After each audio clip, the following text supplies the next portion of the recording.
Welcome to the Sovereignty Sage, where your sage, Melania Johnson, enjoys herself as she runs her mouth about all things woman. My mom always said, women are the most powerful beings on the planet. They just don't know it. Well, I'm here to help you to know it. Put on your big girl panties because we're going deep. I'll talk about it all. Now let's go claim your sovereignty, shall we? Good morning. Happy Saturday.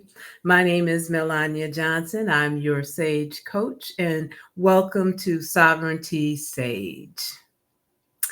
My mom always said women are the most powerful beings on the planet. They just don't know it. Well, I'm here to help you to know it. So let's get started with today's topic. We're talking about finding your confidence in the presence of the judge.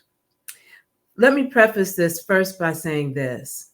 The saboteurs that we have, like the judge, who's one of the main saboteurs, doesn't go away easily and doesn't go away forever. It's not like you can slay this dragon once and be done. When I stop to think about it, I start working with trying to tame the judge many years ago. And it first started when I paid attention to myself and I heard myself call myself stupid. Like if I made a mistake about something, I go, Melania, you're so stupid. That look at you, stupid. I heard myself saying that about myself over and over again. And one day I was like, wait a minute now, that's not nice. You wouldn't say that to anyone else. So why are you saying that to yourself? And from that point on, I became more cognizant of that language. One of the things that I'll talk to you about, and I think I'll do a episode on it, is watching your words, right? I really became aware of how I spoke to myself. So I started changing that. When I heard myself call myself stupid, I would then tell myself, no, you're not. You're not stupid. Every day you show yourself not to be stupid. Don't call yourself. That's not nice. And eventually I lost that habit. But I'm going to introduce you to my judge. And I told you, put on your big girl panties because I get very real. All right. And I'm telling you about what was real with me. I called my judge the executioner. If you go through the PQ mental fitness program, you're encouraged to name your judge. Mine is the executioner. My judge, that girl takes no prisoners. Brutal. You know, I listened to some of the things that my judge was saying to me, and it was really quite devastating. Uh, this practice, when you start to practice greater levels of mental fitness, you tune in to what is working inside of you.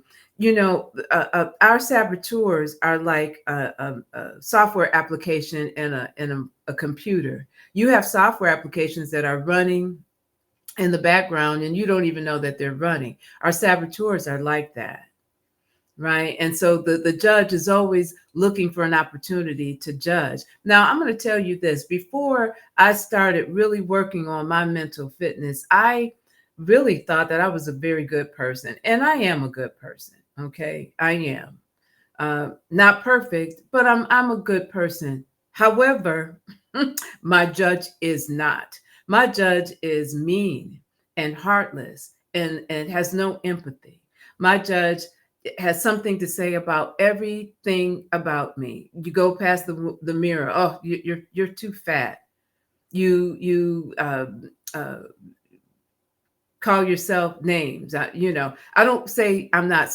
I don't call myself stupid, but just not the last couple of weeks. I was looking at a LinkedIn uh, um, post by someone I consider to be a mentor, and she coined herself a women's leadership expert, and I was like, oh, I'm not that smart.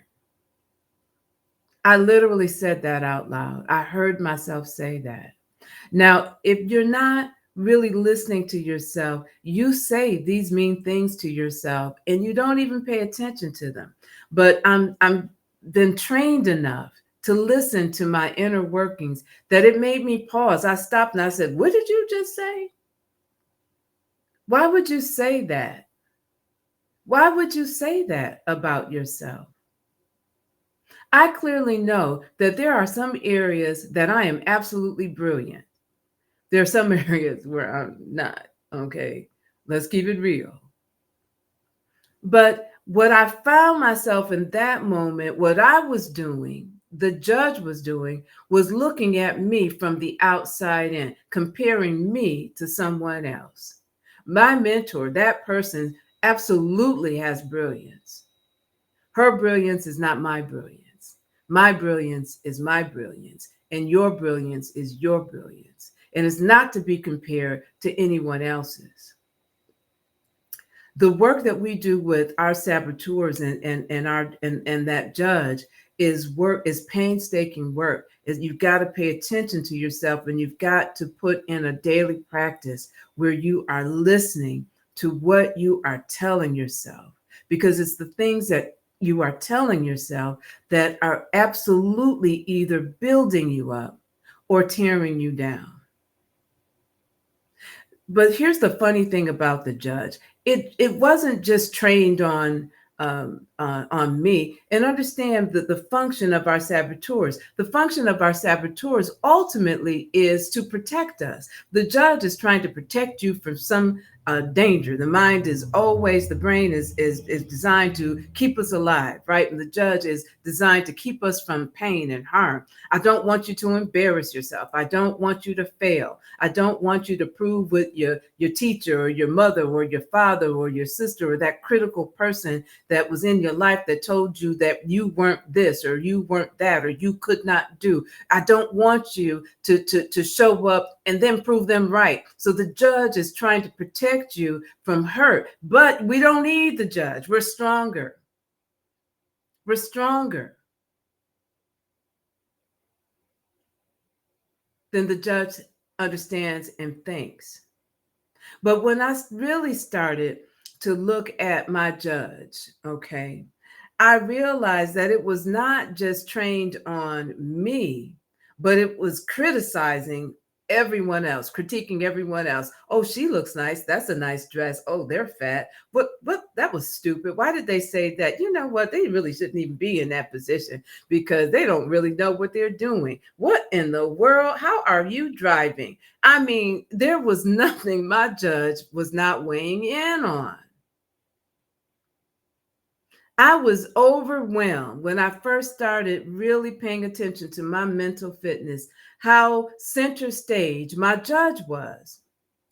It really hit me one day when I was in a parking lot at a supermarket, and I parked my car next to a handicapped parking space, and someone pulled in. And the judge looked over at their car and said, "There's no handicap sticker there." Oh, you know what? That's what's wrong with the world. People are so inconsiderate. They're horrible, horrible. You're horrible. You're a horrible person taking a parking spot from somebody else. And the judge was upset and self-righteous, right? And so I'm looking to see, because now the judge wants to know, when this person gets out of the car, are they going to have a limp? Is there going to be a problem? I want to see why you took that space from somebody, right? And then I heard myself, and I thought to myself, Melania, what are you doing? Where that person parks is none of your business. And in a blink of an eye, you have written a description about who you think that person is, knowing absolutely nothing about them. So I got out of the car, and I noticed that they had a child in the other seat, but the judge was still, working. And the judge was, as I was walking to the entrance of the supermarket, the judge was like, "Look back," like Lot's wife. "Look back, look back. See if they got some sort of an affliction." And I had to fight with myself not to look back in order to finish the judging. That's when I knew, that's when I understood how powerful my judge was in my life and how miserable it was making me. There were times when I could be driving and someone in another lane gets cut off by a car, and I become incensed and enraged because that person cut somebody else off. I'm just as mad as if they cut me off. Now let me show you a little bit how complicated and how stressful the judge can be. So the judge is the biggest saboteur, and it ignites the other saboteur. So my top three saboteurs are victim, tied for second are hyperachievement and hypervigilant. So the judge will, just in the case of that I gave you, I see someone else's accomplishment, and hyperachiever is like envy. Why look at them? Look at them and look at what you're not. Right? The judge is like, she's not as good as that other person. Look at this, and then the victim is like, I know, I'm not as good as everyone else, but I mean, well, they started, or they had this advantage, and I didn't. And then hypervigilant is like, oh my goodness, well, what does this mean for our future? You're trying to do some big things, and I don't think you can do. You can't do this. We're scared to death, and all of this is going on in your mind. And then we wonder why we're exhausted. So how do you quiet that judge? It starts by first being able to hear yourself, to hear what your inner dialogue is. You have to pay attention to what you are saying. And then in the moment, you begin, when I hear the judge, I can hear it more quickly now, and then I can redirect my thoughts. You can go, oh, there you are, my old friend, the judge. But I don't need thank you. I know you're trying to protect me, but I'm good. Right? I'm not less than. I'm accomplished. I've done things in my life that I'm very proud of. Right? So you're gentle with your judge. You don't react to the judge and beat the judge up as much as it beats you up. What you do is evoke empathy for yourself, empathy for the cause, the harm that your judge just did to you, empathy for the judge because the judge is trying to protect you. So in the moment when you start to hear your judge, you then redirect your thoughts because the judge is telling you lies about who you are. And you go, nope, that's not true, judge. I am smart. I am worthy of love. I can accomplish X, Y, and Z. I am not alone. I am not terrible. You counteract the judge with compassion and love because the judge is trying to protect you, even in a very awkward and quite inappropriate way. So when we start talking about our self-confidence, see, when you pay attention to yourself, sometimes what you will find is that what enters into the world is not you, but your representative. So you can portray being confident while lacking it on the inside, right? There's that saying, fake it till you make it, right? Well, maybe you do. Maybe you try to fake it until you make it, but on the inside, you're still quaking. On the inside, you're still trying to battle all the dialogue that the judge is throwing at you. And it takes so much energy. It takes so much energy to pretend to have confidence. So what's the answer, right? It starts with accepting you. Imagine being so accepting of yourself that you no longer need confidence. You like, say, what now? You accept yourself no matter what the outcome is. That's what I'm talking about. How do you do that? You might be asking. You listen to yourself, and when you hear the judge, acknowledge it. And then in that moment, decide to love yourself. Have compassion for yourself. Praise yourself. Know that no outcome defines you.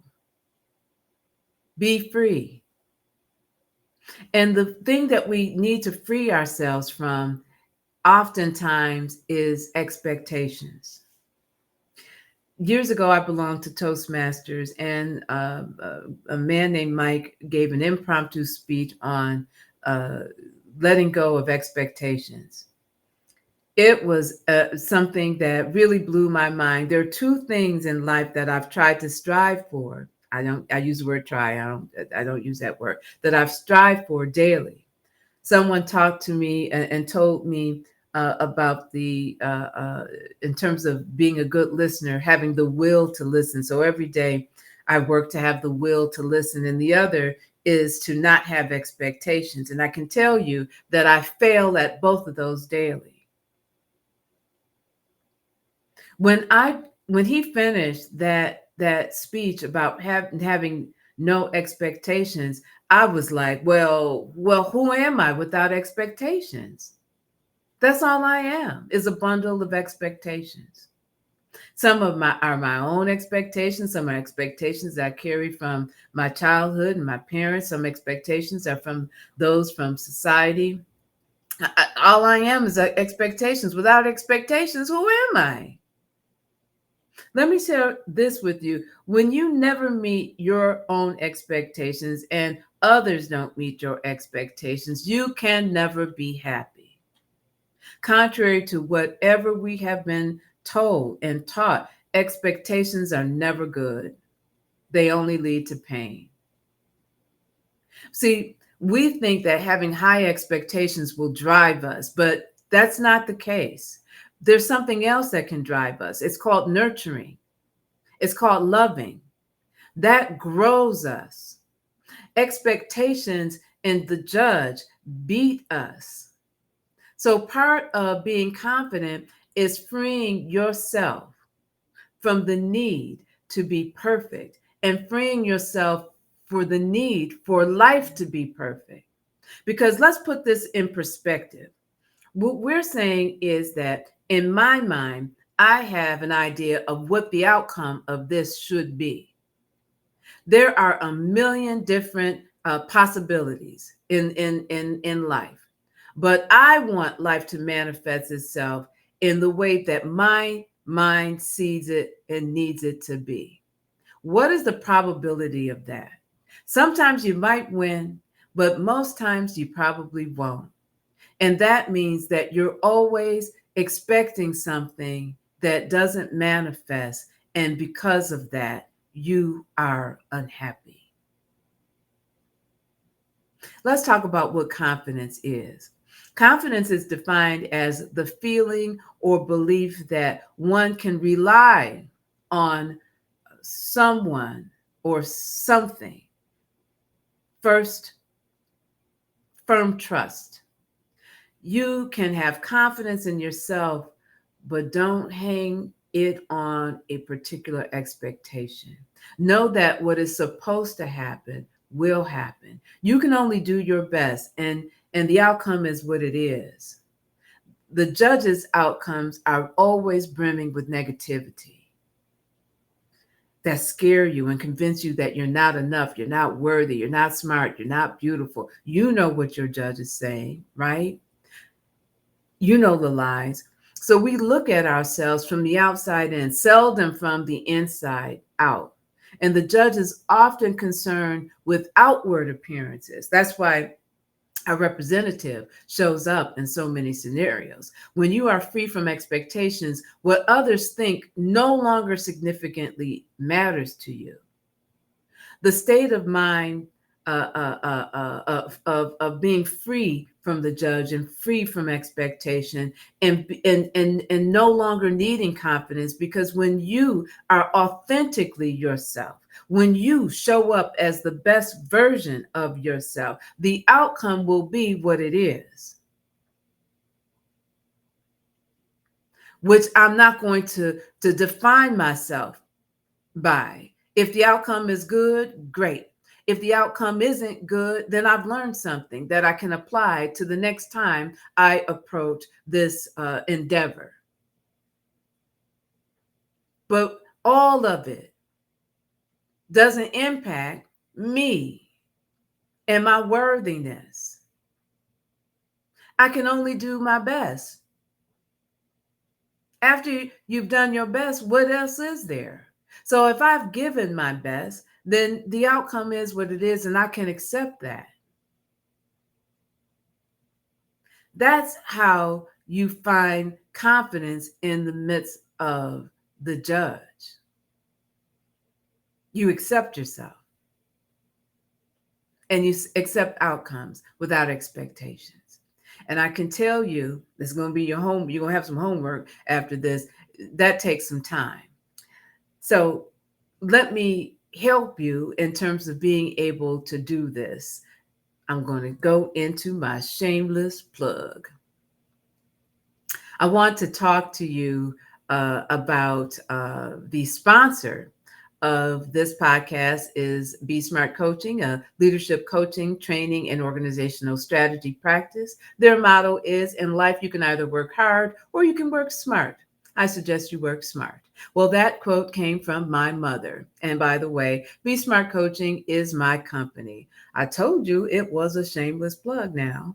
So if you really want to truly weaken your judge and other saboteurs, I encourage you to check out the 6-week intensive program, and it is intensive. It changed my life, and it helped me to intercept the negative voices of the saboteur and rewire my brain, allowing me to lessen my anxiety and depression.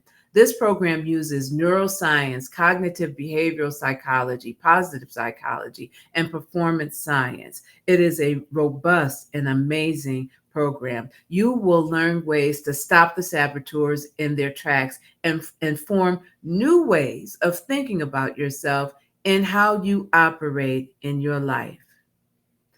I am now registering women for my 6-week positive intelligence mental fitness program starting January 11th. We're going to start the new year off right, ladies. So register before December 25th, 2024 to receive your special pricing for the members of the Sovereignty Sage family. I will leave a link in the description so that you can access a video that I have created that explains the entire program. But let me just share a little bit about what is being offered.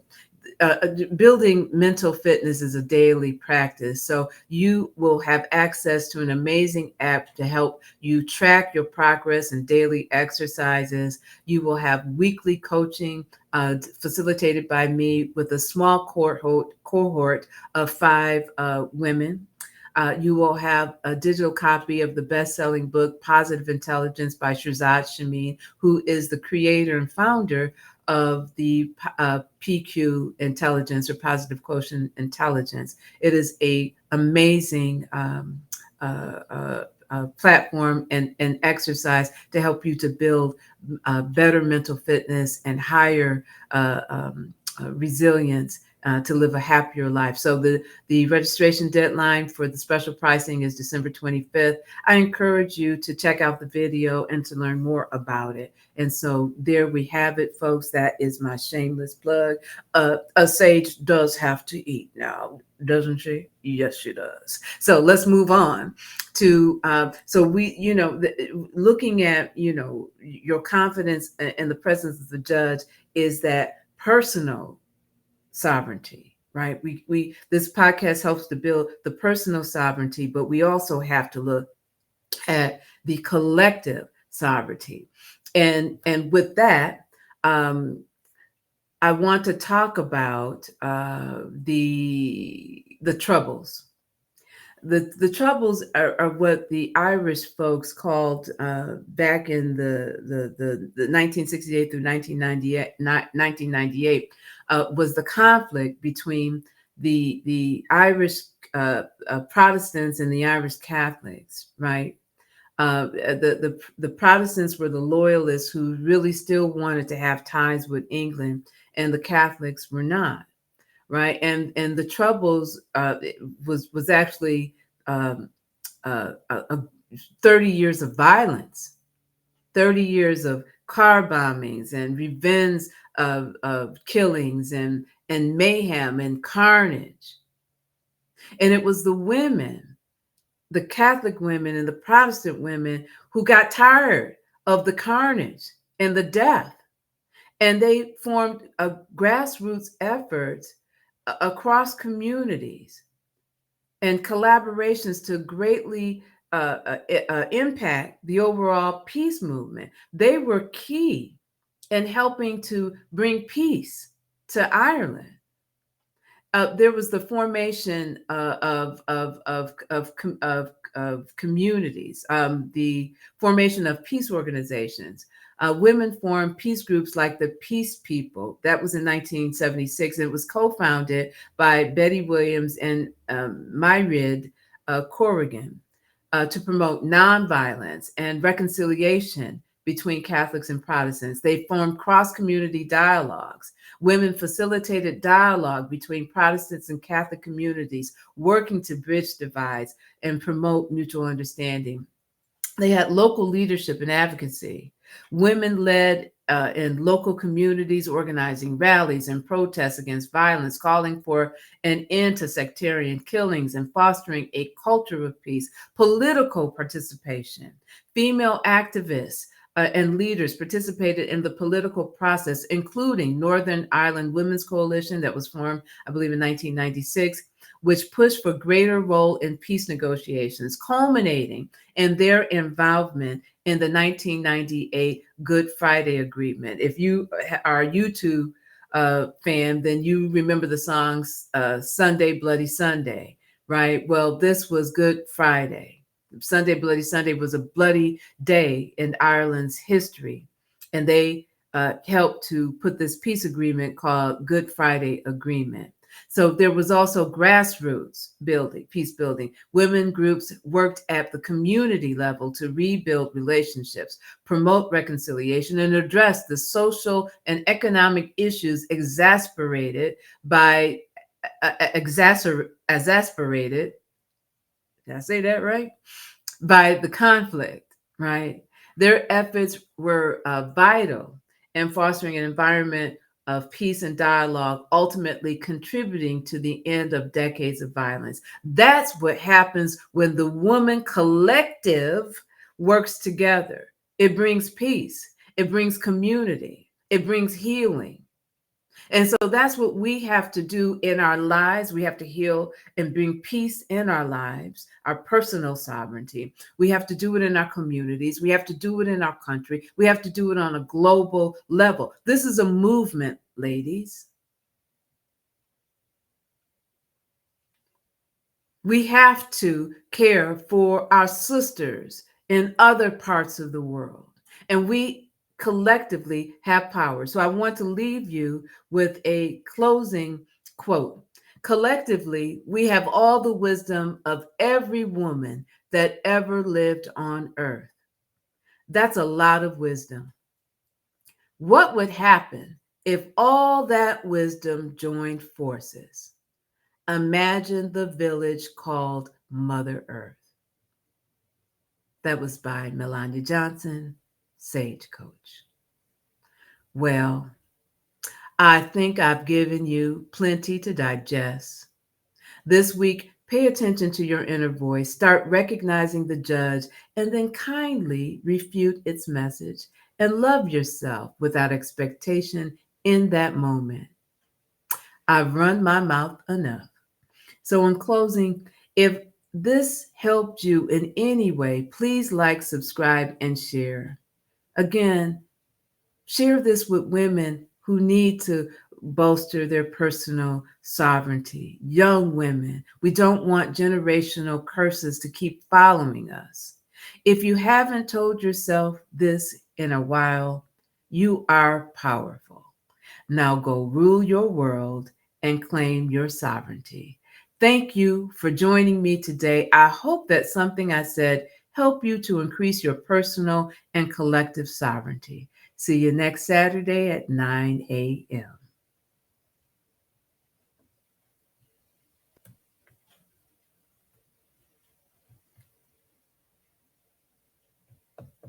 Thanks for joining me today. I hope you tapped into your powers. If you did, like, subscribe, and share. I'm here every Saturday at 9 a.m. for your empowerment. Now go rule your world and claim your sovereignty.